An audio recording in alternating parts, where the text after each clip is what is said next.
Good morning, Misfits. You are tuning into another episode of the Misfit Podcast. Happy Phase 4 day. Also, happy comp block. Nope. You did it. Happy. Ted, we're starting over. Keep that in the intro. That has to be the intro.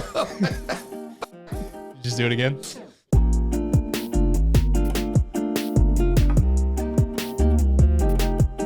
Good morning, Misfits. You are tuning into another episode of the Misfit Podcast. Full Goon Squad in the house.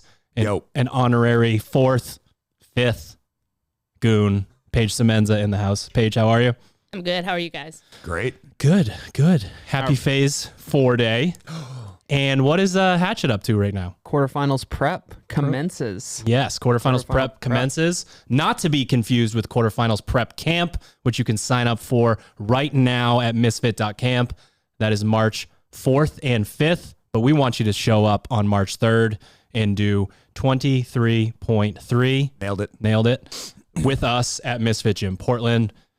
Tickets are selling. They sold out last year. Make sure you head to misfit.camp and get signed up for that. We're going to jump right into it. Paige, you've said some interesting things to me in the last couple of days about some of the things you've been focusing on and how you've structured your day. So I'd love to hear how sort of phase 3 went for you, maybe what you liked about it, what you quote unquote didn't like about it, which sometimes can be the good stuff. So yeah, I actually, when we go through like our remote coaching meeting to go over the phase, a little bit closer. Sorry, better. When we went through our remote coaching for phase 3, I had a call with Gabe right afterwards, and I was like, I think Drew wrote this for me. It's literally everything that like the aerobic rowing, the anaerobic skiing, all the gymnastics pulling, like that was everything that like I could really zero in on for the phase. And just this time of the year, and I really bought in. The ski erg and the rower were my best friends. So I kind of structured my days to make sure that those were my priorities. A couple Metcons were also priorities. We would highlight those in my sheet. And then the lifting kind of, I won't say took like a back burner seat, but I still hit the whole back squat cycle, but it wasn't my priority. Strength is something that I am really, good with. I move pretty well. I'm strong. So I know I need to get better on the machines and get my overall fitness up. So that was my focus. what was the hardest part about the phase?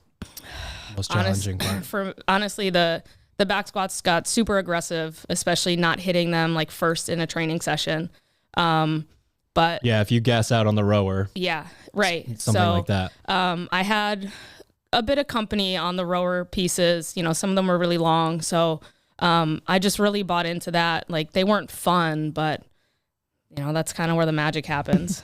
So. Bigger question, did you out squat your coach? I saw your little chirp to him on social media. Did you out squat your coach? That needs to be answered. I actually never asked him if he did 5x5 That's such a Gabe throwback to back in the day where he's talking to one of his athletes and he's just like, I'm going to go to the garage right now and see if I can squat more than you. So hyped up. Gabe has been that way for 13 years or however long I've known him. Yeah. How old's Gabe? 50? At least. Well, what do you think? How's phase 3? Difficult.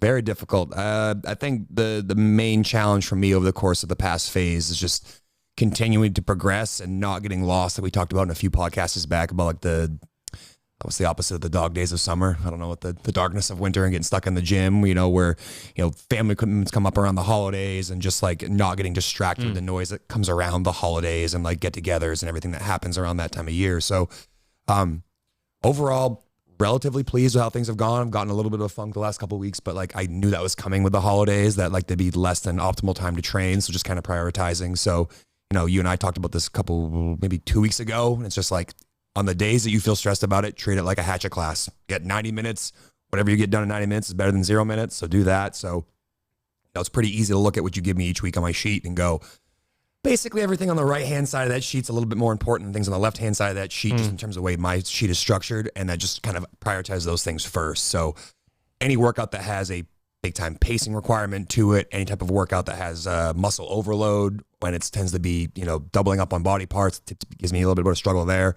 And then just making sure that like all the lifting stuff, it's all about quality of movement more so than like bragging rights on weights. So I thought at first the volume squat cycle would be a little bit weird because historically that phase for me, usually working off somewhere between like 425 and 445 for a back squat. And there's a stipulation this year that if it doesn't look like a back squat, that would like also look like a clean or a snatch. It's not a back squat. So went significantly lighter than I had been in the past, used 30 to 40 pounds less than I historically had. And it was just as effective. And I feel just as strong as I otherwise would. And I find it's translating to other things more effectively, which is really what we're after anyways. So can confirm that the volume squat phase, even if you decide to dial things back and not let your ego run the show, it's still a very effective squat phase. So like I'm happy with how that went. And it was just as hard as I can remember being years ago when it was not the prettiest squat. Yeah, today's theme for the podcast is weakness work. And one thing that's unique about your weakness when it comes to strength is you're very strong, but we need to essentially gain access to that strength when it is something more higher skilled or more dynamic or requires a larger range of motion. And when I think about access and strength, I think about actual mobility and stability within positions. And then I think of skill.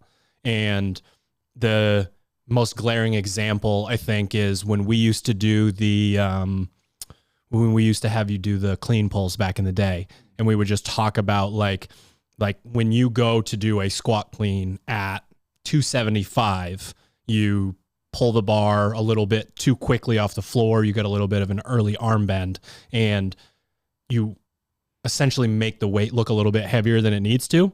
And then we would go through clean pulls. Then we would go through clean pulls and they would be impeccable and you looked like the strongest fucking guy in the gym. And it was like, okay, let's think about this for a second. Like, what does the speed need to look like off the floor for you to get into these positions? You deadlift whatever, 500 for 10 or something ridiculous. So if we're talking about pulling 275 off the ground and being nervous that I'm not going to hit triple extension, starts to get a little silly. So definitely like your Super Bowl is probably quarterfinals because your goal is to essentially hit a certain, it's top 30. Yeah, top 30. Yeah, top 30 within your category. So your goal, while we hope you get to semifinals, that really kind of that big moment for you is going to be that push. So definitely a theme within phase 4 for you will be continuing to find access to your strength, because at the end of the day, if you're not strong at all, like, that's a longer plan. Yeah. How are we going to do that? So like continuing to find access within those things. Yeah. I mean, yesterday's snatch example, like I took class yesterday and they were doing a 1 rep max snatch with Team Misfit Gym stuff and, fit really nicely in line with what I had to do, but I was doing the 3 position snatch and, you and I you were watching me lift, and towards the end when I started to get heavy being relative, that all the higher hang stuff is more difficult for me than the floor. Like the floor snatch is easy, but going from mid thigh was very difficult. And diagnosed the fact that my early arm bend was essentially making it impossible for me to get back onto my heels and making sure I can extend and be powerful. And again, I'm bringing my hips to the bar because I'm pulling with my arms to pull the bar to my hips, which impedes my ability to use my hips at full capacity. And so afterwards, we spent some time going through like, hey, you need to figure out how to keep your arms long on the snatch. So we, practice some panda pull stuff, and you had me, you watch some reps and have me practice that. And that's like a good thing I can take forward. Because again, a lot of these lifting sessions, if you think about, I have 85 different things wrong, you're not going to fix any of them. But if you're like, today I'm going to focus on just my arm staying long through, the second pull, sweeping the bar back into the hip, and you got better at it, like that's a good session. And I think that's like kind of a good, I don't know if you're ready to segue into the topic for today more specifically. We haven't done snack chat yet. But it's true. We have to do talk about snacks, but that is a nice segue in terms of like the podcast. Hunter's back. Like, we just got Hunter back. Where am I? Where is it? What is this? He was in the yellow battery mode. What's that? What's it called? Power saver. Touch the mouse when you're ready to wake me up. Hit the space bar. Anyways, yeah, it was good to have one thing to focus on. And that's something that I want to continue to do the rest of this season, is picking one thing with each thing that I do. Does he get to do any CrossFit yet? What's that? Does he get to do any CrossFit? He's going to do a little bit more CrossFit than he bargained for here pretty soon. Oh, okay. Sick. Can I add to that? Yeah, of course. Like just from observing, like being up here, you went down in weight. Like I feel like that's really important. You didn't just stay at a heavy weight to try to hit those hang positions. You went back down and you dialed in, keeping the arms long and, focusing on that to make that your win for the day, and not being like, fuck, I missed the heavy single, I'm going to try it again. You dialed back. And again, there's a time and a place. If you're like, I just did this one little thing wrong, let me try again. Like maybe you give yourself a second or a third attempt. But if you're like, this is how I always do it and I can't seem to figure it out, like you're not going to figure it out with your maximal weight. You have to go back down and be like, all right, what is the weight that allows me to do it correct? Which is, a concept we teach all the time at our affiliate and something we try to teach athletes when they're watching our videos. Like if things start to go awry, backtrack, figure out what the problem is. And it might mean like lowering the level of skill in the movement. Like if it's a snatch, for example, you're trying to get better at it. You don't do a snatch from the floor. You do positional work. You do light barbell stuff. You do, snatch therapy. You do go through our warm-up protocol 3 or 4 times to dial in those positions. That is a better use of your time than being like, well, I didn't do it, might as well try it again. Oh, didn't do it, might as well try it again. Because that's a really easy mindset to be stuck in, because you're like, everybody else that I want to be like is doing this. And it's like, yeah, they are now, but they didn't just wake up one day and have that. They work to get better at that. And when they have a day they're off, I guarantee you they take weight off the barbell and try to clean things back up and then rebuild. And if that's something that you haven't figured out for yourself yet, try it once. You have a rough day with the barbell, dial it back, clean things up, and then think about when you go into your next session, what about my reducing the weight and cleaning things up allowed me to move better? And how can I express that with a heavier, more complex skill or weight? I feel like we all have those like been there, done that things where we've figured out a way to game the system a little bit. And that's not sustainable. So you have to almost start over. Like you have ogred your way to large weights in almost every lift, but that if 40-year-old Sherb wants to lift as much as 25-year-old Sherb, something has to give, right? Like a 2K for me needs to open at a really fast pace and end at a really fast pace, and maybe that will average out to something that I deem respectable. But if I do it like a normal human being should do it, like I can't tell anyone on earth what I've just done. So like there are these things where you can, again, find a way to game the system, especially when they're in their individual silos. And then what CrossFit likes to do is, open the bottom and have them all filter into the same place. And then you're kind of screwed. So I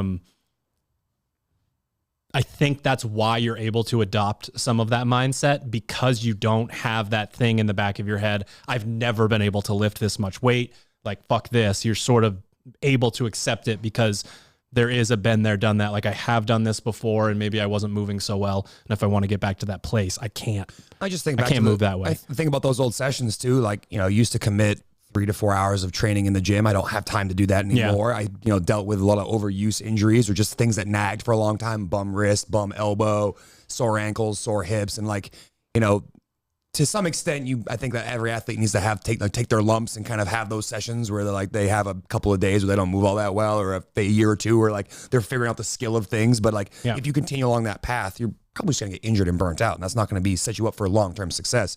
So now I'm much more okay with doing a little bit less, trying to focus on doing it really, really well, and have that be my session, because that's going to allow me to not only progress and get better at the skill and the capacity I need to be fitter, but also set me up for longevity, which is something that, has sort of taken a slight back seat this season, just because I'm trying to be somewhat competitive. But like once this season's over and kids coming in spring, like I'm probably going to go back to doing the affiliate stuff that Hunter and I were doing, prior to me kicking back up into this. And it's just going to be, go take CrossFit class, take it 4 to 5 days a week, go long a little bit, go fast, lift heavy, lift light, and just treat it more longevity based. But again, this season, even though it's more competitive based, has taught me a lot about how I can then take that mindset into, hey, you're just trying to do this for being healthy and well. And I think it's going to set me up for a more effective training, even though I don't have competitive aspirations kind of after this season. I think you learn to optimize a little bit too, right? When you're in a mode of being seeking that performance, every little thing you do has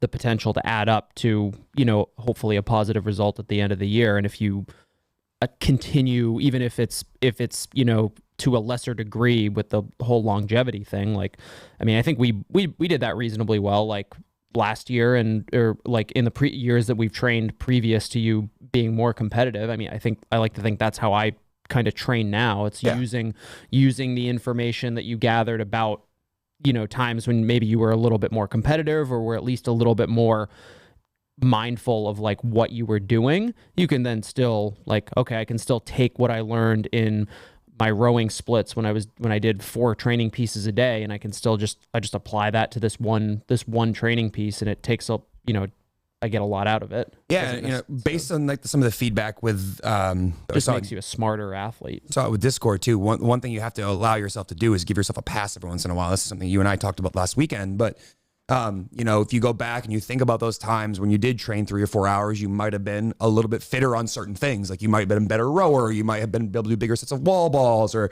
you could do more reps at a higher percentage of your snatch back then, but maybe it wasn't all that pretty. And like thinking back to the piece that I did, which was 5-minute row by 3, I would think back to like, all right, like back when I could row a 632K or so, like this is what the paces I would try to hold. And then that sometimes can put a little bit of poison in the water. And then I start doing the piece and then go, oh shit, that's still a little too fast for where I am right now. And that can be discouraging. But at the same time, I think try to then think back and go, all right, what's the totality of this picture now? I might not be as good at this one single thing in this one single workout, but overall I'm much fitter. And that can be a good way to reframe your mind if you're stuck in thinking about like how far you are from either your former self or people you want to be, you idolize and try to be like it was still effective if I couldn't hold a 143 for 5 minutes 3 times. My 143 that day, or when I did it last time, was a 146 split. And again, that's something that would have been slower historically to maybe something I could have done prior. But at the same time, it's where I am in my journey right now. Like that's a very challenging split for me to hold. And that means it's good training. And again, it's hard to balance both of those things. Because again, you want to shoot for the stars and aspire to be the best version of yourself, but you got to take your lumps and you have to realize that like you trained today and you got a little bit better and maybe you're not where you want to be. But if your self-talk is super negative, it's not going to encourage you to want to go back and do it again. You need to find the positive, like silver linings in anything that you do. Otherwise, the sport is going to be very, very challenging for you to want to continue in, because if you're negatively self-talking all the time, that's really hard to fuel yourself to stay motivated to keep doing it. You were also attacking yourself on your greatest strength, which can be odd, right? So like it's sort of, Paige, you just did the 12.2-ish, and we talked about how because of your score, that's probably not a retest. Yeah. Same sort of concept here. Like if you think that you are going to be able to, in the thing where you've, maybe closed the gap on how much of your potential you can reach, you've closed that a lot when it comes to the rower. So like your expectation of blasting through that ceiling over and over and over again when it's your strongest movement is fairly counterintuitive, right? So like I do want you to keep rowing, because that's the machine it's the only machine that they're going to ask you to use. But at the same time, like you're good on that thing. So like that would be a place where you would say, I'm going to show up and hold a 147, 148 the whole time. And then that Metcon over there, that little bastard over there, that's the thing that I'm going to go put my eggs into. So I just found it unique that like you have you set extremely high expectations for yourself on workouts that are in your wheelhouse, which is totally fine. But like, is that where you need to put all of this energy into and then create a negative association with? Definitely not. Like neither of those things need to happen. It's funny. It's like you take that same mindset into like lifting, for example, like how we're scored in this sport would be the most weight you lifted. Like that's typically how any sort of barbell thing is judged in our sport. Yep. But if you went to the gym every day and just try to lift the most weight you could every single day, you would never get any better at weightlifting. Exactly. You would be stuck in the same spot. So thinking about that and then kind of using that as an example for like rowing, if you went in and just rowed as hard as you could for every single piece, every single time, you probably wouldn't get that much better. Like you would get good returns in the first like week or two. And then all of a sudden, like, and your 5x5, you would try to do as many reps as you possibly could, no matter what. It's question mark by 5 at 80%, let her rip. Yeah. And that makes no sense. Yeah. It makes no sense. So like, That's an early grave right there. It does take some time to kind of find those connections, but when you start to see those things, you can start to realize that like, hey, my squat session is not necessarily about lifting the most weight. It's about doing the squat the best way. This rowing session isn't about who can win the first round or has the best first split. It's who can be most consistent across the entire thing. And just, I don't want to say give yourself a pass, but understanding that like, there are certain times where you don't need to be as hard on yourself because it's just not good motivation for the future. Truth. I don't have anything great for snack chat today.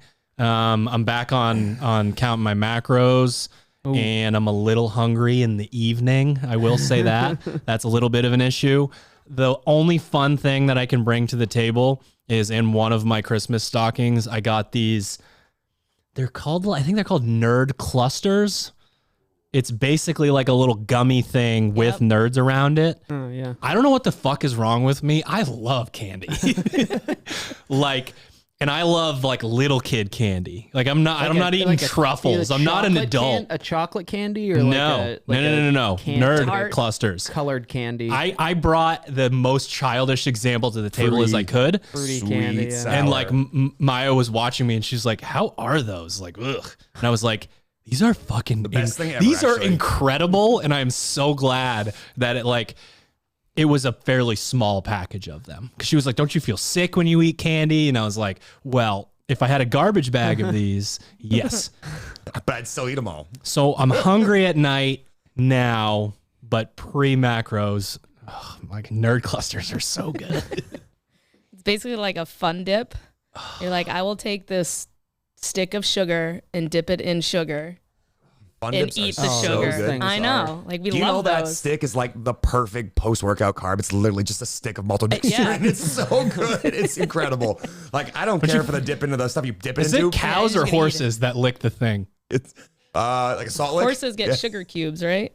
What are other dunkable? Well, Hunters moved on. I was like, Someone hold on a mouse. second. I was like, Dunkaroos are the fucking tits.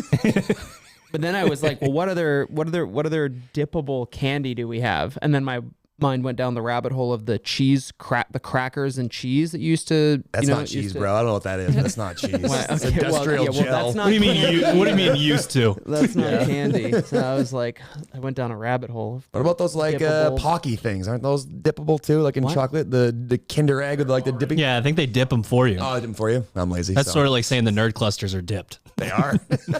Someone dipped them. Yeah, exactly. Who said I had to dip them? They're dipped. That's fair. That's fair. Any additions to Snack Chat for this week? Anything good?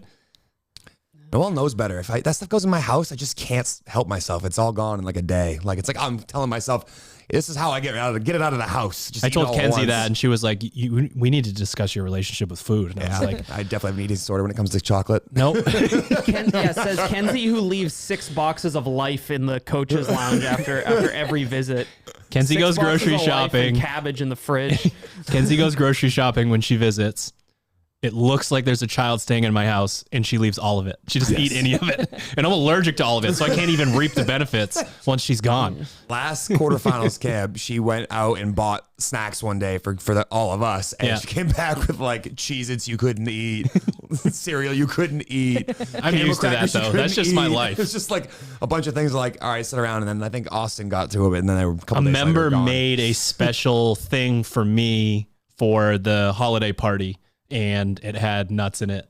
And she was like, "Did I just hear you say that you're allergic to nuts too?" And I was like, "Yeah, I can't eat anything. I'm a fucking loser." Like But you can eat got nerd nerds. rubs? I can. Yes, oh, I sure can So eat. I much. can eat nerd clusters. Clusters. Thank fucking Christ for Woo-wee. that. All Do you right. have any additions to Snack Chat? Any good snacks lately? I have. It's funny. I have been eating a Belvita bar almost every day of my life for like the last 3 or 4 years. Now I think you said love Velveeta, them. but I thought you did too. think Belvita, not, yeah. didn't. not the cheese. I'm like, there's no way. How did I go to this point in my life and not know this existed?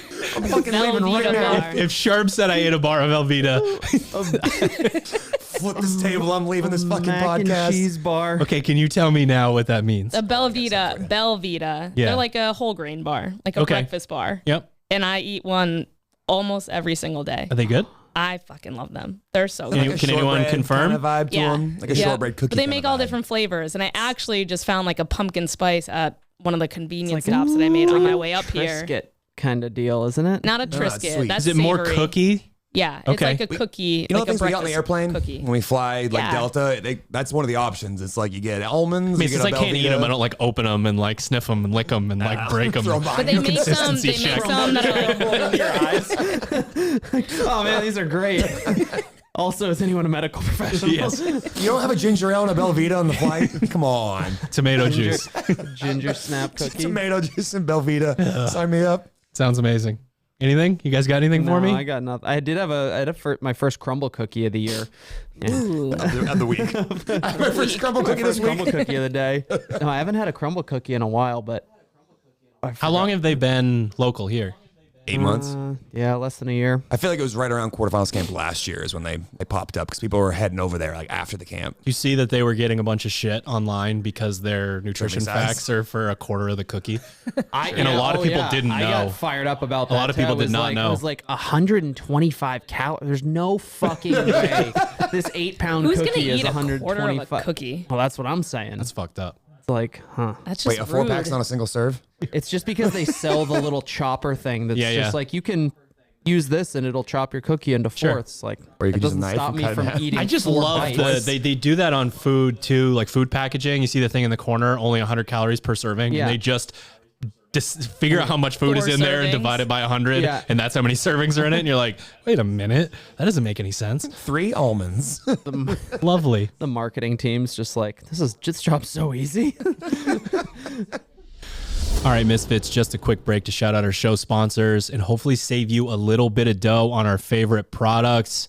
The full suite is back. It is here at properfuel.co. My routine when it comes to these products, and they were built to sort of work together as an ecosystem. When I wake up in the morning, I do a scoop with 16 ounces of not too cold water of the hydrate. Depending on what time I work out within the day, I'm going to do 1 scoop of either stim free or stim. And that's just going to depend on sort of my cutoff with that is going to be 8 hours before I go to sleep. If it's longer than that, then I get to have another helping of caffeine. And if it's not, then I don't. And last but not least, we have Proper Recover back in stock in the jugs, new design, new name, same great product. Depending on what my volume looked like, that can be 2, 3, or 4 scoops. And depending on whether I'm trying to cut weight, stay at the same weight, add weight, all that good stuff. The great thing about these products is they are all based on peer-reviewed research. And not only is it these ingredients do this, but it's this specific amount of ingredients do this and actually help you improve as an athlete. So you can head to properfuel.co and purchase all 3 of those. Use the code word PAIGE. We're also brought to you by Sharpen the Axe. You can head to sharpentheaxeco.com. Use the code word PAIGE because he's on the podcast today talking about weakness work. I'm going to keep this quick and dirty. Look good, feel good, play good, crush your weaknesses. Again, head to sharpentheaxeco.com. Use the code word PAIGE to save on your order. Not a boy. And lastly, but not leastly, we are brought to you by ourselves, Misfit Athletics. You can head to misfit.camp. Join the squad at Misfit HQ March 4th and 5th. That's right, Ted? Am I right? 3rd and 4th? Yep. March 4th and 5th. But we'd love to have you, obviously, the night before, Friday night, for 23.3 at Misfit Gym Portland. We're going to go over a lot of the movements that you're hearing about today, breaking down a lot of the those weaknesses, whether it's mental or physical, that go into performing well at during quarterfinals. And if you're not able to make it to the camp, you can always get started today. Phase 4 for MFT Masters and Teens. Those guys are still kind of on that slow trajectory upward towards their season. But if you are a Hatchet follower, if you're getting ready to hammer quarterfinals as your Super Bowl, Hatchet has started the quarterfinals prep phase. And that is designed specifically to taper you guys right into quarterfinals to hammer that. Again, misfitathletics.com for your programming, or head to misfit.camp to get those quarterfinal prep tickets. All right, let's get back to it. All right, we're good. we've. I gotta go get a Velveeta cracker. I gotta go. I gotta go. I just see Sherb going to the store now and buying that block of. It's not cheese, it's cheese leftover substitute because you can buy Velveeta cheese. Any good? And Just it's straight up cheese. Yes, it's what happens when they dehydrate the cheese for the powder in Kraft macaroni and cheese. It creates this goop, the moisture that they pull out of it. That's what's left. And there was a scientist at Kraft who figured out how to turn it into Velveeta. So they literally went from throwing all of this goop away to now they have a premium macaroni and cheese product that costs more money, and it is the byproduct of their cheap product. Genius. Yeah, it is. Damn, that is genius. Take the throw. If you're going to throw away, that was yes, and make it worth more. And now the guy who benefited from it owns the Patriots. Congratulations. All right. So Paige has been on the podcast a few times, and we've interviewed her about her, sort of journey and story and tried to get to a point where the listeners really know who she is. So we had an idea today of basically coming up with a topic, and having you be the next, an extra person here and sort of create that bridge a little bit from the athlete and the coach's perspective, because you are both an athlete and a coach. I wanted to talk about weakness work and sort of see where it went, because you've always, to me, had that growth mindset of you sort of get done a season, you reflect, and you say, okay, this is the thing, and I'm going to go attack it. And for anybody that hasn't read the book Mindset, just sort of the other side of that is the fixed mindset, where someone says, I am the way that I am. This is how it is. When you look at something like this, you sort of know, and over the years seem to be even more open to attacking these things. And I'm guessing that's because it's worked in the past. So super macro, high level, how do you think about weakness work, and why do you think you're more open to fixing things than some other athletes?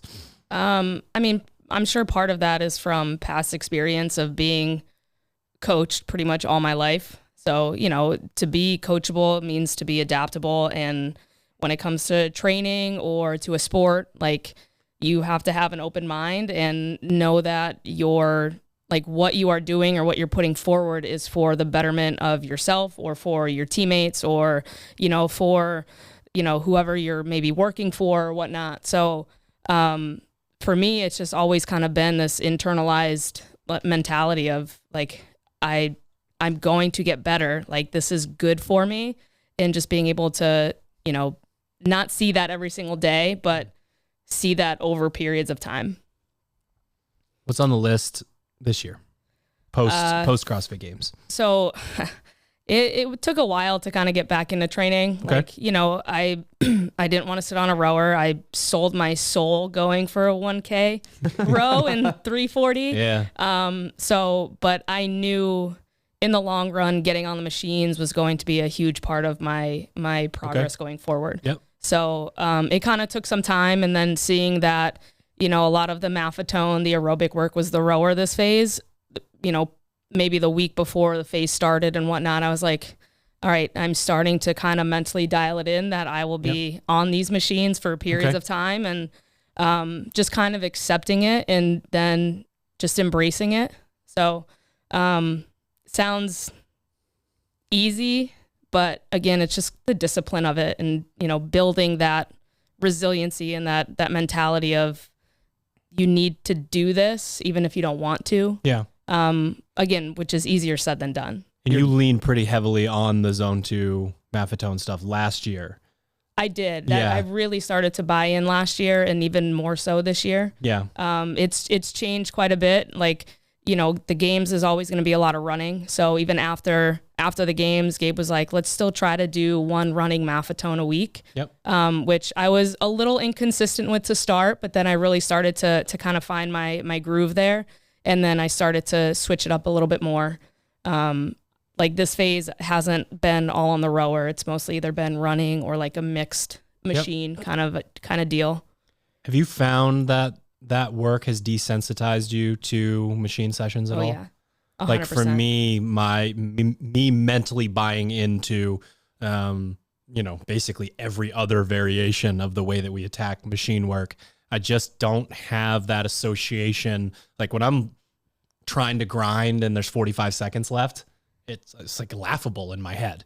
Like, I'm still not there necessarily on the rower, but I also haven't done as much maffetone stuff on the rower. But there's just something about, like, I know athletes that are good on machines and have a more aerobic bias, and I still want them doing maffetone because of the fact that when they go harder and they're in these shortened windows, it's just not mentally as challenging as it is to stay focused for that long. Yeah. And you guys have done a really good job, I think, this phase with programming workouts where you're either ending on a rower or ending on a ski erg, and you have to push. Like, I think back to last week's, it was rowing, push jerks, toes to bar, push jerks, rowing, push jerks. It ended on push jerks, but still, like, you had that second row, which was a pretty decent clip at like 32 calories. And it was like, you have to try to get your pace back up there, and it has to hurt a little bit. So, but I think the Maffetone sessions has helped with those as well. Cause it's like, okay, you know what you hold for a Maffetone session. Now you're trying to kind of increase your pace as you go on that, that 32 calories. Maybe you're at your Maffetone pace, and then you can increase through that set of 32. Yep. One thing I definitely hear with what you just said too is that you took the time to decompress from the season, but also had to take some time to go through and think about like, what's more important to me? The fact that I don't really want to row right now for 45 straight minutes, or do I want to go back to the CrossFit Games and do better? Yeah. And like, this is a conversation that I've had with athletes. I know you guys have all had conversation with athletes when you basically can't want something for someone more than they want it for themselves. And like, you have to tell them like, hey, listen, we set out with the expectation of trying to meet these goals. Here's what I think, which is, reach out to me because you were looking for help. Here's what I think will help you reach those goals. And if you're not willing to do this thing, just know that like, in my eyes, you're probably going to come up short because I think this is the thing that you need to be doing. Like my example, working with Roy now going on a third season, when we looked back at his performance, is like, hey, you do pretty good on machines. You've got all the skills. Your leg strength is what held you back. I mean, he would have been on top of the podium had he done better in 2 workouts that required more leg strength. And that was clearly what separated him from everybody else. So I said, listen, Roy, I know you've historically had issues with your knees, but if we cannot figure out a way to get you squatting more often, you are not going to get better than you did last year. And that has to be black and white. Like, and I know it sucks. And it's like, hey, you're a master's. You're still kind of considering whether or not you're going to do another season. And now that you're in, this is the thing that's going to make you do better. And if we can't figure this out, like, I'm here to tell you that you're probably not going to improve upon what you did last season. And that's a hard conversation to have. Say, hey, you're going to backslide if you don't do this. But, our jobs as coaches is to try to think ahead for the athlete and say, here, this is what you have to be doing to reach your goals. And yeah, I know it sucks. And like sitting on it over 45 minutes is not a fun time. But if what you want is more important to you, big picture is more important than the discomfort you're experiencing in one 45-minute session of rowing. Like if you can get over that and just say, hey, I see what's coming, and those sessions become less and less impactful in terms of like, oh, this is so horrible. It's like, no, you do 1 or 2 of them and you realize it really isn't that bad, but you wouldn't get to that point until you do a few of them first. Right. Yeah. So I went on Discord this morning and asked Misfit Athletics followers to tell us their single biggest weakness. And I almost, once they started pouring in, tried to correct people and say, no. I said single biggest weakness, not the entire list of either movements you don't like, or I stopped myself because it sort of encapsulates what weaknesses are and what the idea of perception and different perspectives, sort of create within an athlete. Anytime I start remote coaching an athlete, I ask them to tell me their perceived weaknesses. I do not say, what are your weaknesses? I sort of talk them through, like, what do you think you're not good at? Because some of the things, even just watching them from afar from previous years, or maybe I know them fairly well and we're just starting to work together, like, that's not a weakness of yours. Like if you don't like it, that doesn't mean that it's a weakness. There are a lot of athletes that are incredible runners, from, previous, a previous sports background or whatever, that hate running. That doesn't mean it's a weakness, right? So it's like Chris Spieler back in the day used to only run when it came up in the events, and he would joke like he would win all of them, but he's like, it hurts so bad. I hate it. I don't want to do it. So is that a weakness, that sort of thing? So what I want to do is, you guys all have this list, and basically it's just a list of all of them, and there's a count on things that have popped up. And I want to pick some random ones out and just sort of work through them and get everyone's opinion on what we think. So I can either pick one, or if there's one that sticks out to you guys that you'd like to address, let me know. Let's go with a strict handstand push-up. Strict handstand push-up has the highest count. It has 6. We also have 2 for handstand push-up, 2 for strict pressing. Man, this one's very interesting. It can be very complicated, or it can be very simple. A lot of it, sort of this prerequisite. So we talk about having access to your strength in terms of positioning, and then the actual skill portion of it. I think that gets magnified when it comes to this movement. There are people who start their handstand push-up journey without the strength, without the stability, without the mobility to get into the right positions. And then once they get stronger, once their shoulder mobility improves, they move the same way and they're never really able to push the capacity.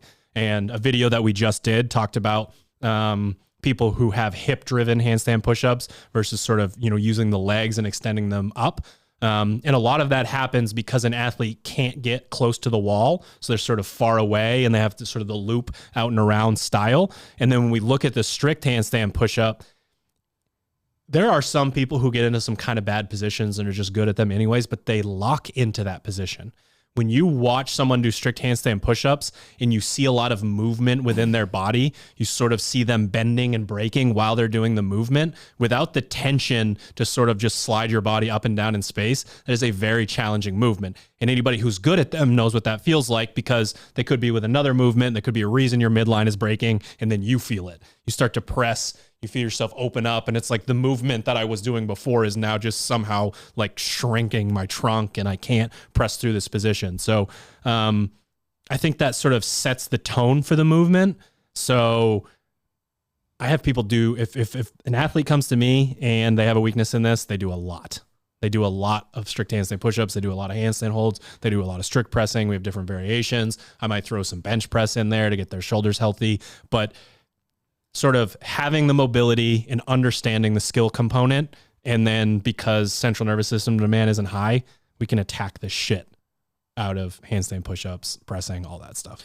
Yeah, I think one trap athletes fall into, kind of going back to what we were talking about earlier in the podcast, is just see a number attached to a workout and think that like if they don't do exactly that number, they're not doing the same workout. And for that reason, it might call for 10 repeated strict handstand push-ups, and they're grinding through 3, then 2 singles, and each rep is taking them through the workout, but at a much slower cadence and at a capacity that's not building the strength they need. So, one of our favorite ways, and this is something you had me do years ago, probably before I even moved back to Maine, it's like, hey, a couple days a week, try to knock out 50 strict handstand push-ups in whatever sets you can get them done in.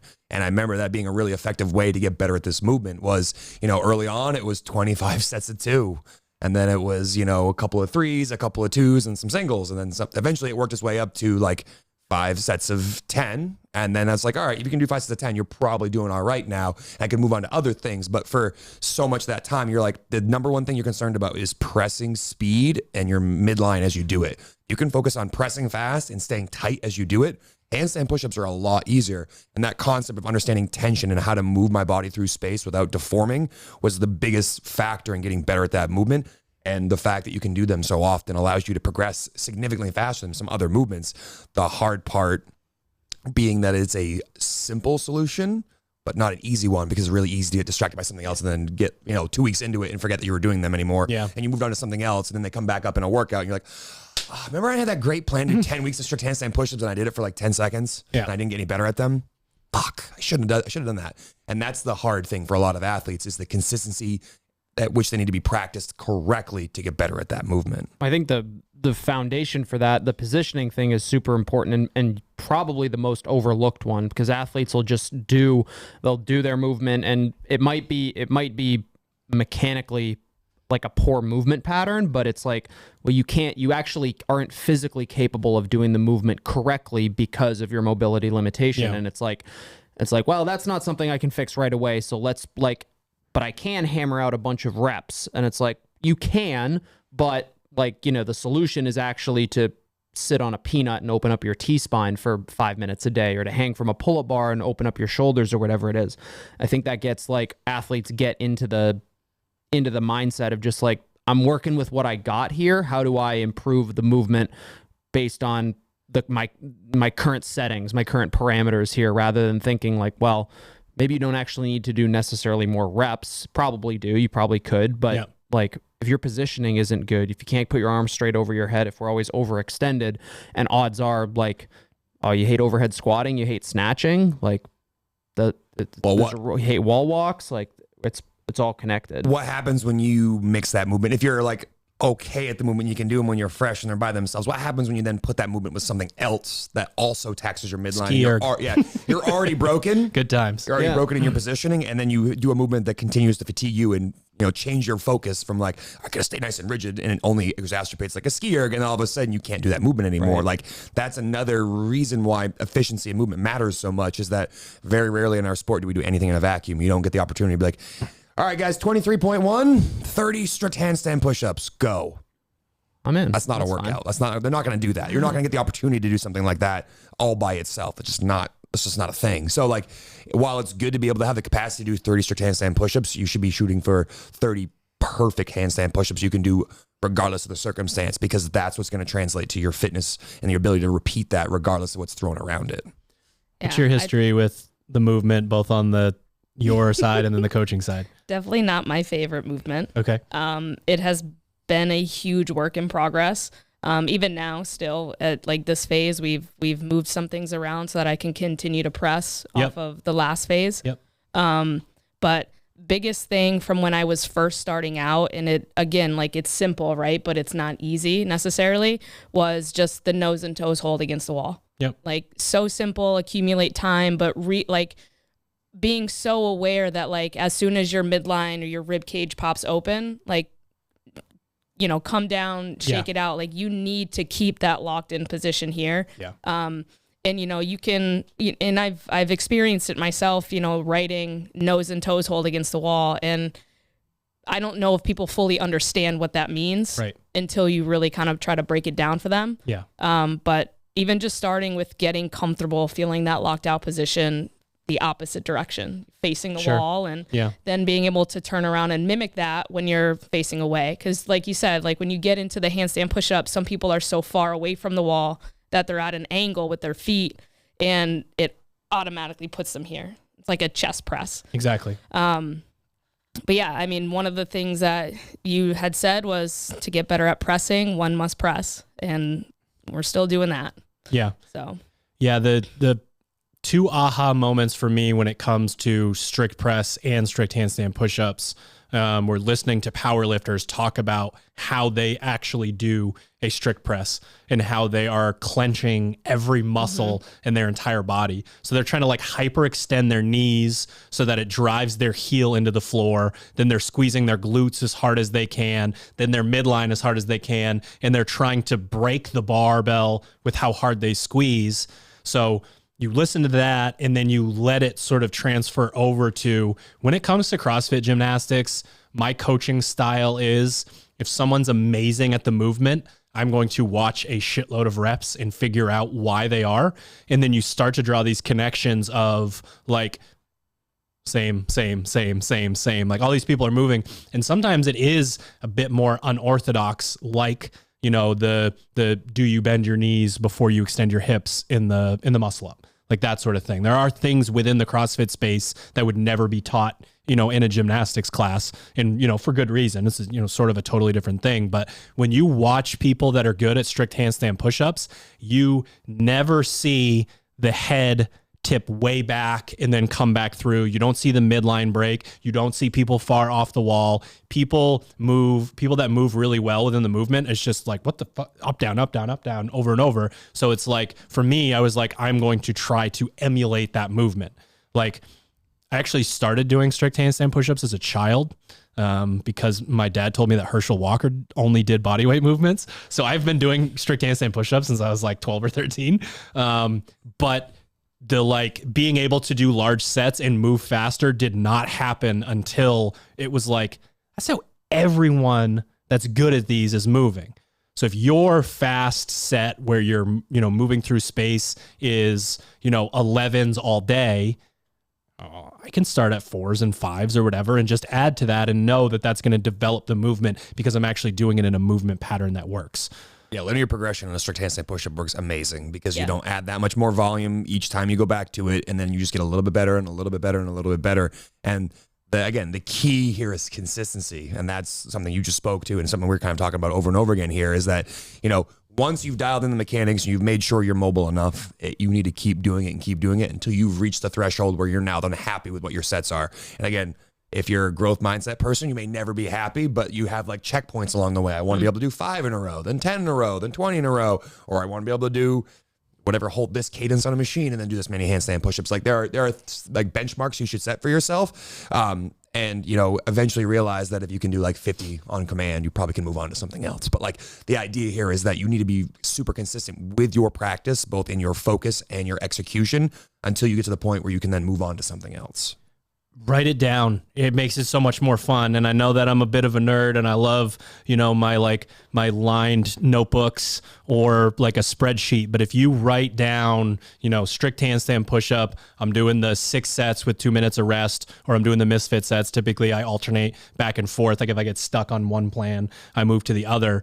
You know, if I'm writing down 10, 10, 10, 10, 10, 10, 10. And then the next week I'm writing 11, 11, 11. And I got to the 5th set and that was a 10 again. And it's like, I'm going to get 5 or 6 full sets of 11. And then it's 12s. And you see this thing in front of you and you're seeing the data of how you're getting better. I think that's how people get in their way of like, life is hectic. Life is complicated. There's a lot going on in the gym. It is hard not to get distracted.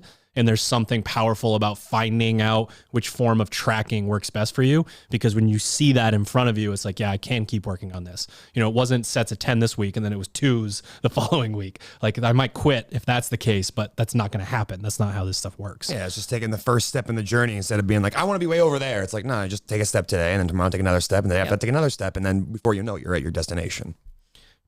Paige, I'm going to let you pick number 2.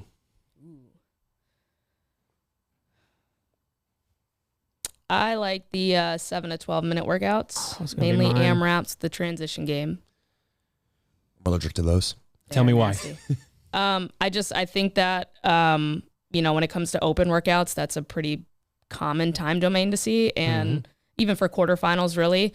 And people do, I see it a lot, even with, you know, my own athletes and whatnot. The transition game is where it makes or break their whole workout. Yeah. So, and again, that's more of like a learning how to pace and, you know, learning your skill set, where you are within your own journey as far as those types of AMRAPs, and then being able to, you know, kind of use that mental toughness and those hard parts of that time domain. Yeah. That's an athlete IQ time domain to me. I mean, I think I mean, you could argue that for anyone, but the black hole. Yeah, it's the black hole. What are you supposed to do? Am I going hard? Am I not going hard? Yeah, it's like it's too long Such to a gnarly send, time too domain. short to pace aggressively, like a 20-minute workout.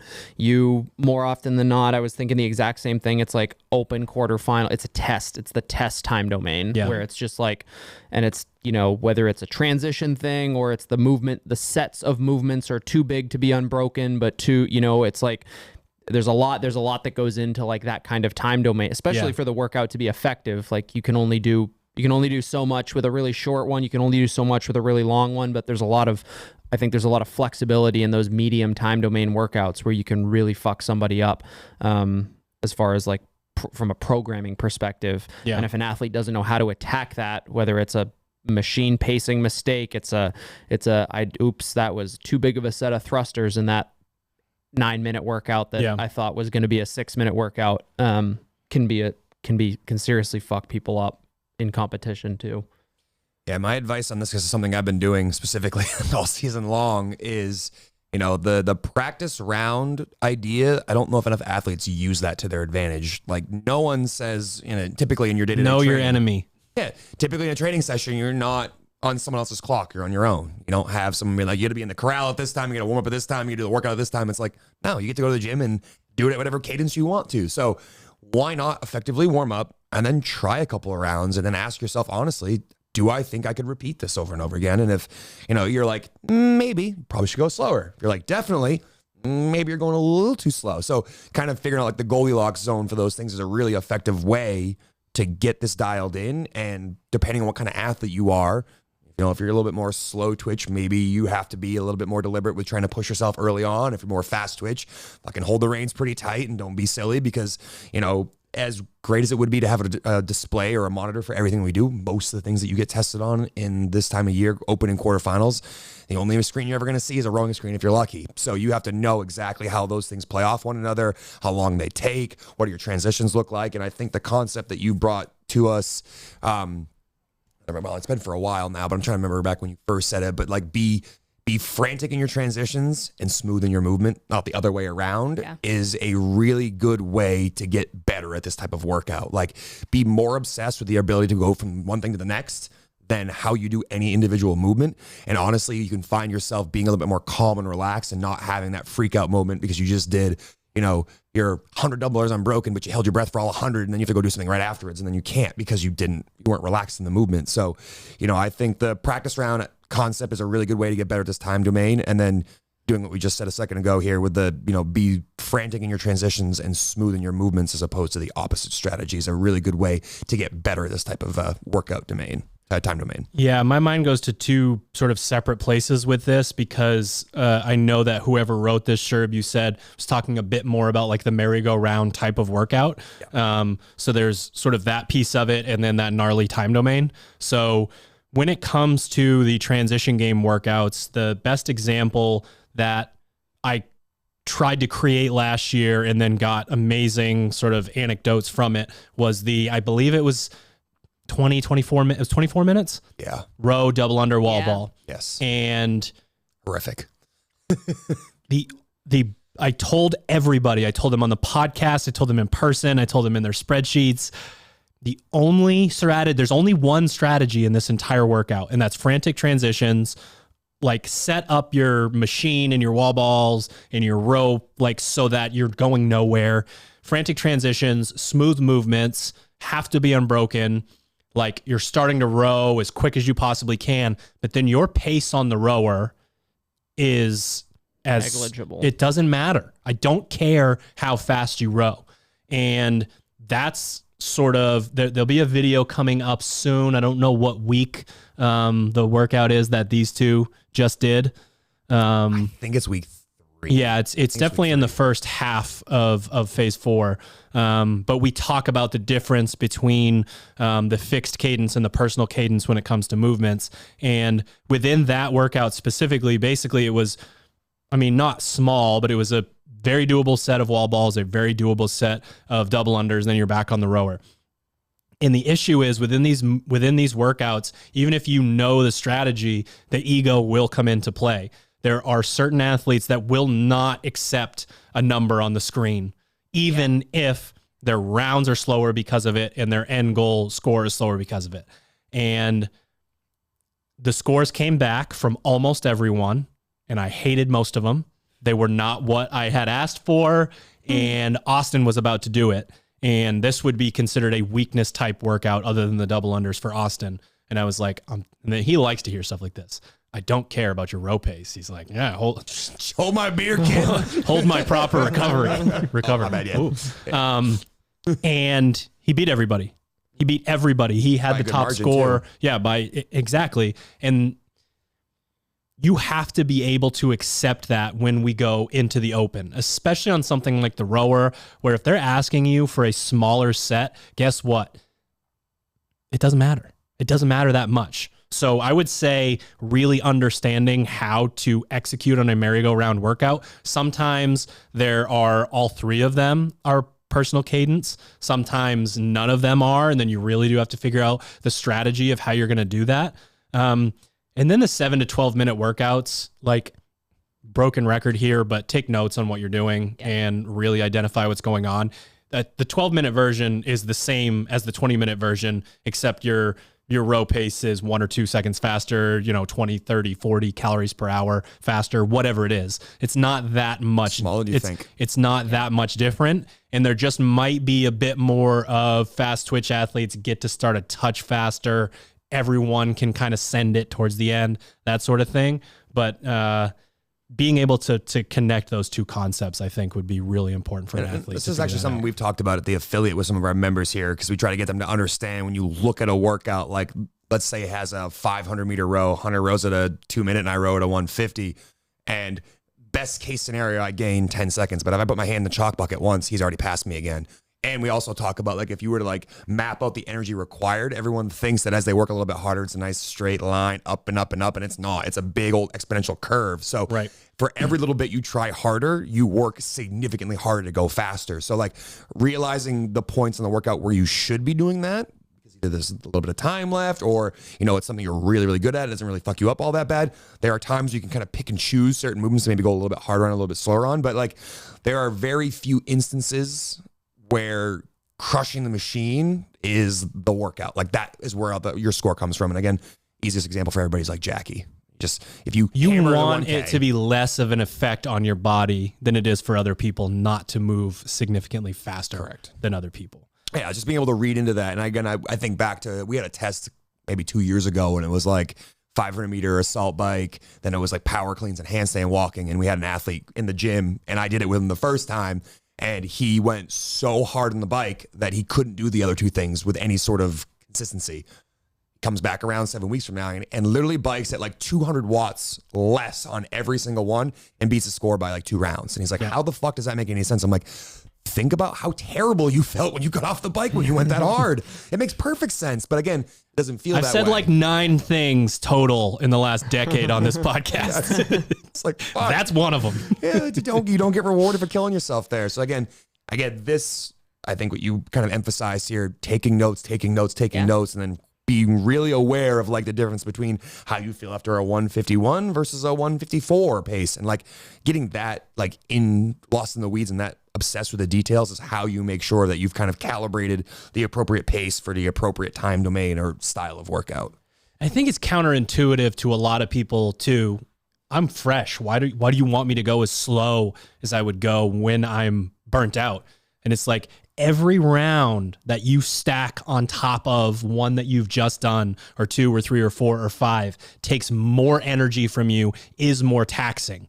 And I try to get people to wear heart rate monitors a little bit more often within their Metcons, not because I'm like, all right, I need an RPE of 2.6. I want a negative 0.8 on the way down and a 2.2, all that ridiculous shit. I want you to be able to go in and say, I was at a 150 and then a 155 and then a 160 and then a 165 and a 170. And you will know, I guarantee you will know, you will be able to look at your watch when you have entered zone 5. I know that your heart doesn't go there, Sherb, so it'd be zone 4 for you. But 2. Yeah, 2, sorry for me. Zone 2 in Fran. But you nice know when you tick over into that, and you can't have that much time left once you tick over into that, because you can only spend so much time in there. Although CrossFitters have defied a lot of logic when it comes to that. I've spent a hunk of time. Yeah, in Austin Hole is zone 5 for like 85 minutes. Anything else on that? Want to move on? Yeah, we'll move on. All right. What do you got, Hunter? I suspect since everybody wants me to pick the gymnastics one, we can start there. All gymnastics. So basically, people who say gymnastics say like gymnastics are hard for me, and I'll be the broken record, but gymnastics are a strength to body weight ratio. Get your soapbox. Factor. Hold on. That's it. Yeah. Hold, sit, kneel, bend, stand. Okay? Get Tom Cruise's egg crate to stand on. But it's there's plenty there. We talked about a lot of them with the handstand push-up and the positioning requirements for our gymnastics movement.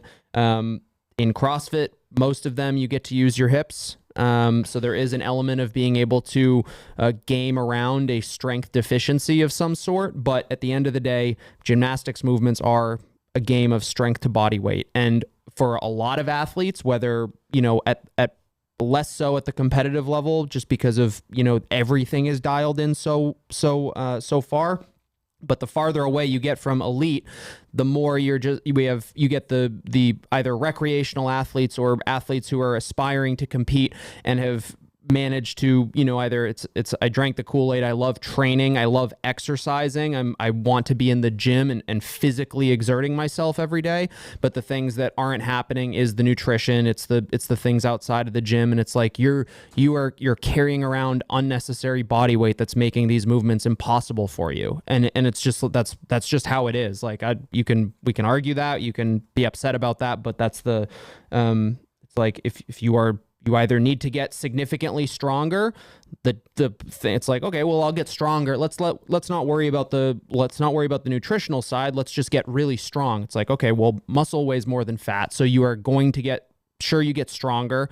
Theoretically, to get stronger, you need to build muscle, and to build muscle, you're going to gain more body weight that you need to move up and over the rings, over the pull-up bar, whatever it is. And it's that's the game you have to play with a lot of the gymnastics movements. And there are plenty of other reasons why someone might struggle with gymnastics, but that's always where I go first, or at least where I think first when somebody's like, I'm really bad at gymnastics, what's wrong? Especially if it's like all gymnastics. If it's like, my handstand push-ups are really hard, the dips are hard, like my handstand walks are hard. It's like that. Okay, now we've got a couple of common threads. Everyone did like a whole 30 back in the day and then did some ring dips and they were like, fuck yeah. That happened to everybody. Can confirm.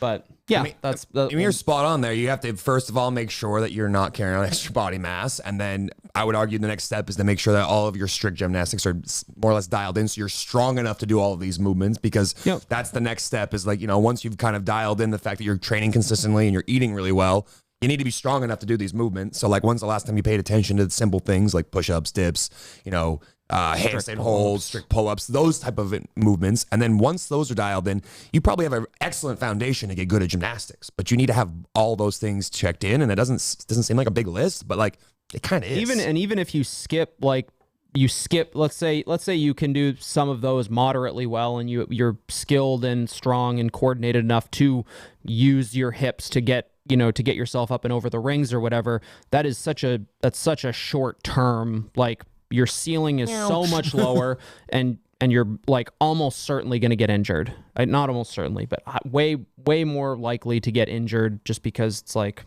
why would I use the large muscles to support my joints when I have these tendons and ligaments that are holding on to everything like shoestrings? And I think honestly, because we again coach the affiliate a bunch, we get these questions often, and people want to know like what the secret blueprint is to the muscle up. Like, all right, show me the journey through the woods that gets me to the muscle up the first time. And it's like, I'm sorry, but like, you need to pay attention to how you're eating, how you're taking care of your body, and you need to get stronger. Like that's it. Like, very rarely does someone come to you or I in class and is like, you know what?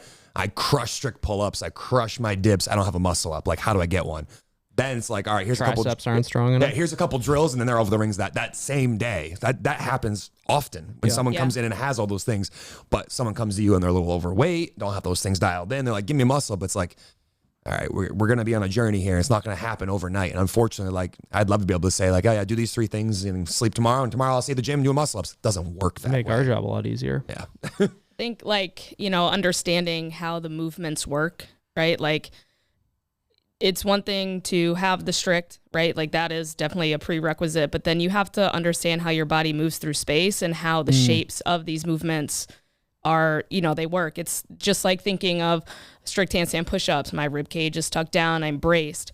Being on a pull-up bar, like, yeah, you do 1,000,000 reps and it becomes pretty automatic. But even when I'm doing a set of chest to bar pull-ups, I'm thinking of the cues that I need to think about to, do the movement well and hang on to the bar, see my feet in front, open my hips, pull in. Like, then it becomes an automatic thinking of the movement pattern and not so much of thinking of the breathing that I'm, the shittiness of it that I'm feeling. You have to really understand those basics of the movements and the shapes when it comes to the gymnastics. Yeah, the number of times I've pulled out a whiteboard for affiliate class, and like, you try to explain in CrossFit, you try to combine classical like physics mechanics with biomechanics with like CrossFit class, and it's like, we see why like bending your knees makes these toes to bar harder, and it's like, no, not really. It's like, okay, well, here, hop up on the pull-up bar, bend your knee, pretend that you're only 4 feet tall instead of 5'6", and do toes to bar. It's like, that was harder, right? Okay, trust me, the physics are there. Like, this is why we teach it that way. And that's a really good point, is like, with gymnastics, it's leverage, it's momentum, it's all of those things that make the movement at least more efficient. A good CrossFit coach could teach a like summer camp version of physics. I'm just going to throw that out there.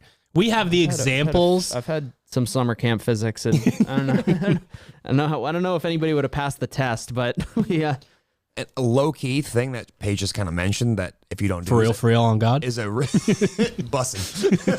For real though, is going to actually help you in these movements, is the repetitive nature and almost the meditation of how to do a movement while doing it. Distracts you from the discomfort you're experiencing and may allow you to be more consistent in the movement. So like, one of the things we've said at camp before is like feet, hips, and a chest to bar pull up. Like, it doesn't need to be those 2 words. It could be whatever words work for you well. But like, Right. if you can stay in a mantra while you do that and you distract yourself with like thinking about how you move on every single movement that is repetitive, because almost everything that we do in CrossFit is very repetitive. Like if you can convince yourself to think about that and not like, I'm breathing, my muscles hurt, I'm tired, I didn't eat very well, like those type of things, you can stay in the workout and stay present, which is going to improve your performance and help you stay engaged in the skill work you set out to do in the first place. Like, I want to get better at this workout because it has chest to bar pull-ups in it. Well, if I tell myself feet, hips, feet, hips, feet, hips on every single chest to bar pull-up that I do, and I do it the entire time, I'll probably get more work done and I won't be thinking about how uncomfortable I am the entire time, which is a huge way to get better at movements, because if you set out with a negative expectation of how much it's going to suck, like, not going to go better that way. Right. You know, I always tell people too, if you are listening to this and you're like, well, I'm already good at it, so I don't really care. That feet hips thing came from, at the time, the best gymnast in the entire sport, telling us that he still said that to himself every time he was doing chest to bar pull-ups. And it wasn't the cue. The cue is something that we teach, but the idea that he has that mantra to go in and do that, just to me completely changes, you know, the mindset of like, even at the highest levels, like things as dumb as, I love deficit handstand push-ups, and every single time I'm trying to snap my knee open as hard as I possibly can before my ass comes off the wall. And then all of a sudden I've made it through, you know, more reps than I normally could because I'm sort of locked in on that idea. I mean, I have a lot to say about this topic, but it's been covered by most of you. I just think about most things with like a systematic approach. So the idea of those shapes, you need to know exactly what they look like before you can execute them. So whether you watch someone from a profile view online and you screenshot where they're at after you download the video, there are a bunch of different ways to do this, but we need to know exactly what we're chasing in terms of those shapes. The next step would be creating those shapes. A lot of times we get especially at the affiliate level, the like kickback, the like pushback of, I'm not doing that. Nuh-uh. No, I'm not. And it's like, well, you would have loved this gym back in the flip phone days, but now I got a 9,000 HD, whatever the fuck, A Motorola Razr. 67K camera in my pocket that I'm going to point at you right now and show you in super slow-mo, 120 frames per second, that you were doing absolutely nothing like what you think you are. So that's a part of creating those shapes, is having a coach present, videoing yourself, whatever. Just like, again, like, I'll think I got the gnarliest hip extension on a muscle up and you guys all fall over laughing. Like, I don't even know what that is. Tell me what that is, Drew. What the fucking what? And then the piece I think that gets overlooked is, when that technology came out, the concept of a coach's eye and the slow-mo scrolling through was just, so am I. That app was so good. Yeah.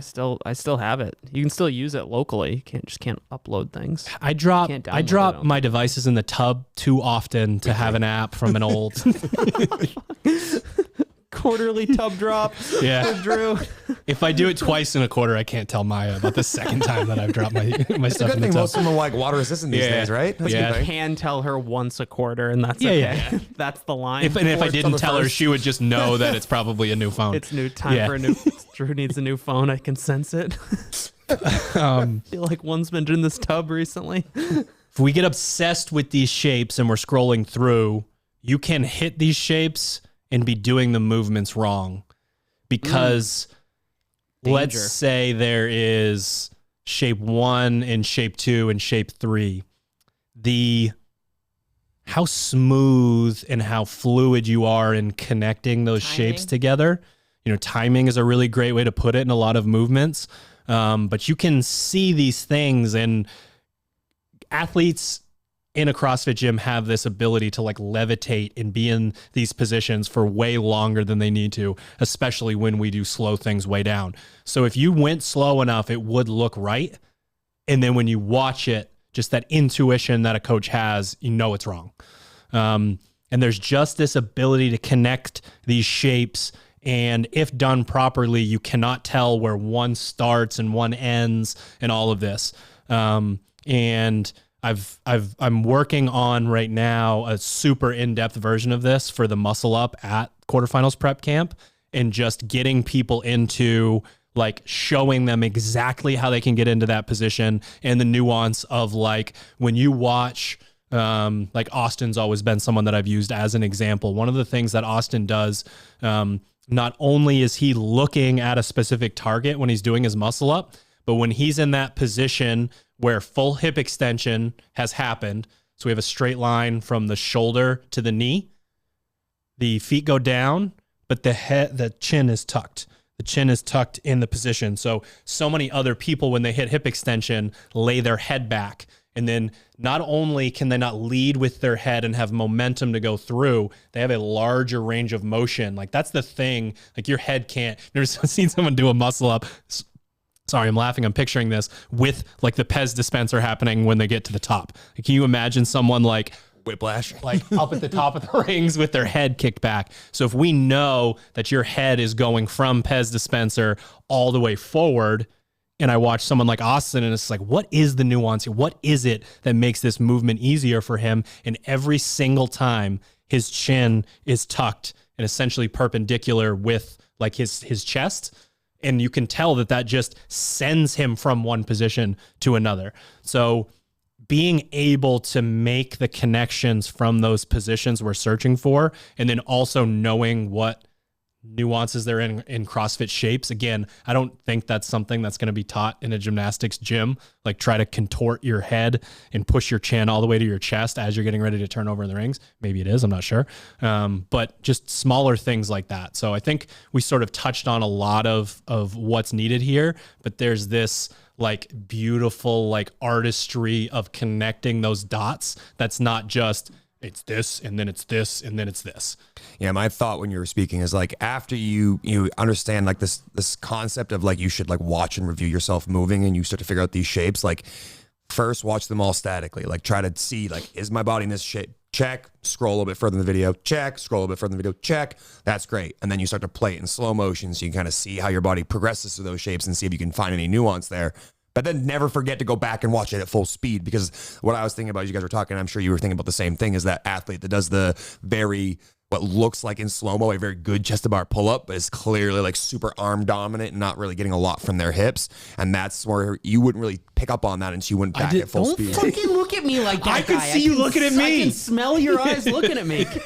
I can't do them right either. I'm not more podcasts with Hunter smelling eyes. Hunter smelling people's eyes. I'm fucking leaving. I literally am trying to make eye contact, see his head turn towards me. Over here, sure. I'm gonna take a whiff of those Sniffing eyeballs, I'm leaving. I'm fucking out of over here. here, kid.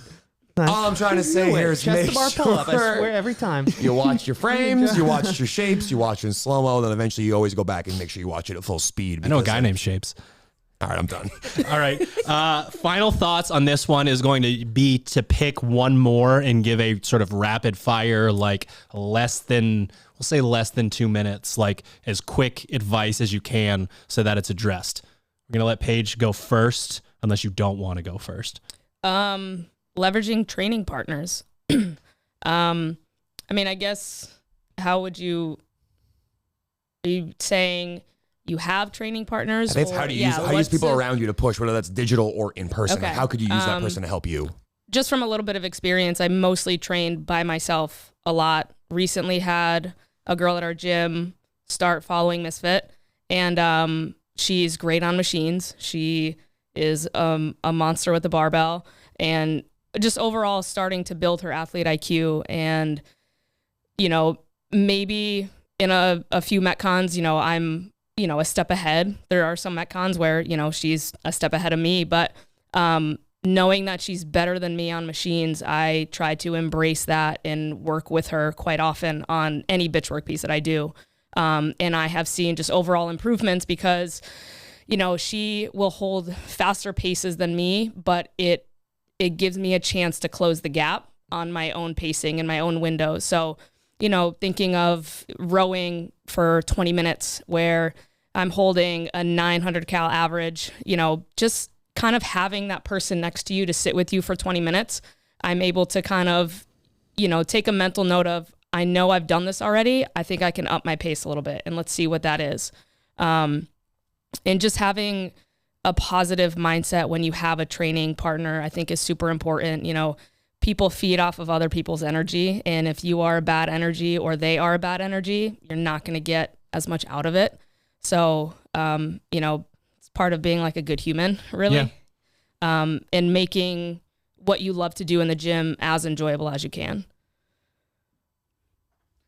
I'll let Hunter go next, but I'll go. I look at the light high rep thruster, and I just think, well, the Open and Quarterfinals are coming up. You're probably going to have at least one workout with that movement in there. And this is one of those concepts, I think, is that you all squat a bunch, you all press a bunch. Ooh, right? You do there. those things, but how often do you voluntarily go up, I'm going to work on my muscle ups. I'm going to work on my handstand push-ups. How many of you dig a barbell out and go, you know what? I hated the last time I had to do 20 thrusters at 75 pounds. I'm going to go do thrusters at 75 pounds for a handful of reps, rest, and then do it a few more times. So, you can kind of look at this entire phase 4, as like a nice run up to your season, because that's what it is. And if you're looking at that and you look at other movements and go, you know what, maybe I have my double unders dialed in, or I have the skill work for this phase. I don't need to do more handstand push-ups. I'm good at those, but I'm terrible at thrusters. It's like the same movement. You just need to practice the movement more. So in this circumstance, I would say if you have a movement that's a glaring weakness and you're not constantly trying to improve upon it, going back to kind of the concepts we've already talked about, like first, are you moving well? Second, do you know what you're looking for when you're doing it? And then third, are you doing it enough to improve or move the needle? We've had great success with athletes who come to us and say, hey, I'm not good at thrusters. And our response is, all right, cool. Do forces of 20 once a week. Start at a weight you can do forces of 20 with, and the next week, add 5 pounds to it. Next week, add 5 more pounds. Next week, add 5 more pounds until you get to a weight that's, somewhat reasonable to doing that many reps at that weight. And then when you can do that, it's like, all right, you probably don't feel the same way about thrusters anymore, do you? And you're like, no, I don't. It's like, what needed to happen is you need to get desensitized to the movement until you put yourself through it. Kind of like you were talking about early on with who gives a shit about the last 45 seconds of my interval because I've done 45-minute runs and rows forever and ever. It's the exact same concept when it comes to the barbell. And that thrusters. is back in Hatchet quarterfinals prep because of Paige's feedback from last year. The thrusters? Yep. They were pretty great.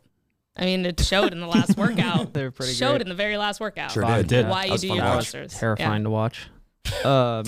In a good way. I'll go with I'm assuming that's WBS's wall balls. Wall ball, burpee box, jump over, double under, double dumbbell. Double dumbbell is kind of I don't know. That's a bit of an outlier on a basics list. Outlier, but if I don't like your answer, I'm doing it again. That's fine. What I see in this is the commonality here is a combination of pacing and breathing. Wall balls, double unders have that kind of natural cadence that we talk a lot about, where it's like most people are gonna be doing either 28 to 32 wall balls a minute, thanks to gravity, and double unders, unless obviously there's a little bit of variance in how long your rope is and how quickly you spin the rope, but from individually, it's pretty fixed. And burpee box jump overs, aside from the different, let's assume it's kind of a middle duration thing, most people are gonna do those at roughly the same speed. To me, those movements are about learning where and how to breathe and how to pace yourself correctly in them.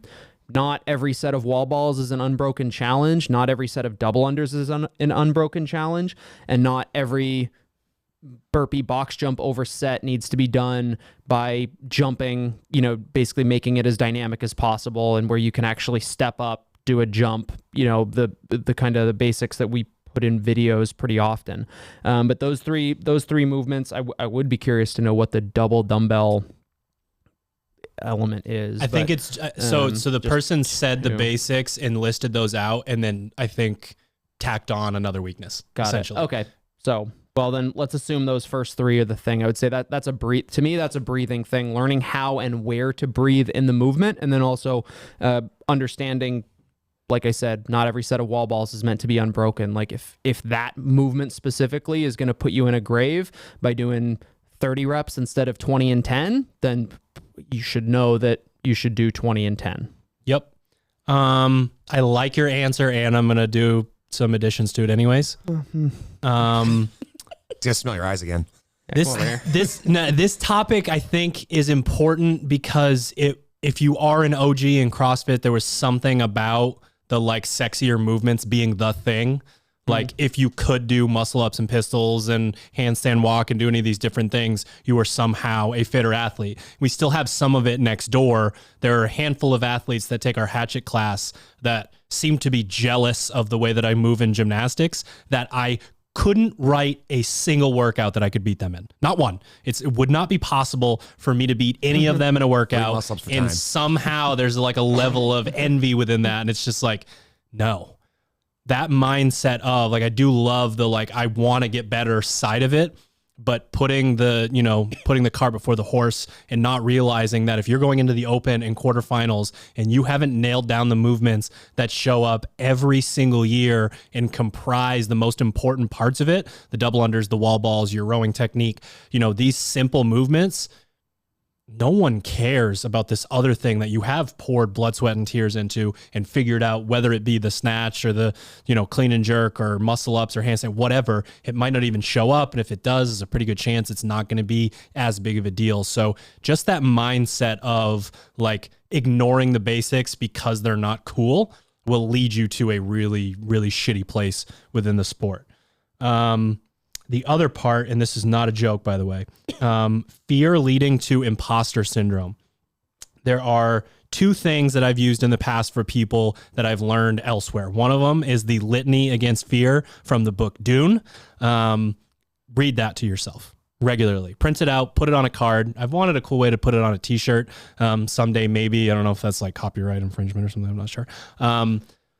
He can't sue me. He's not even around. So we're going to get a cease and desist from the estate of, so that, and then I was listening to an interview once with, I think it was Jamie Foxx. I could be wrong, but he talks about how he talks his children through fear. And he says, what's on the other side of it? You picturing a door. I want you to open it, walk through the door and tell me what's there. What is on the other side of fear? There's nothing there.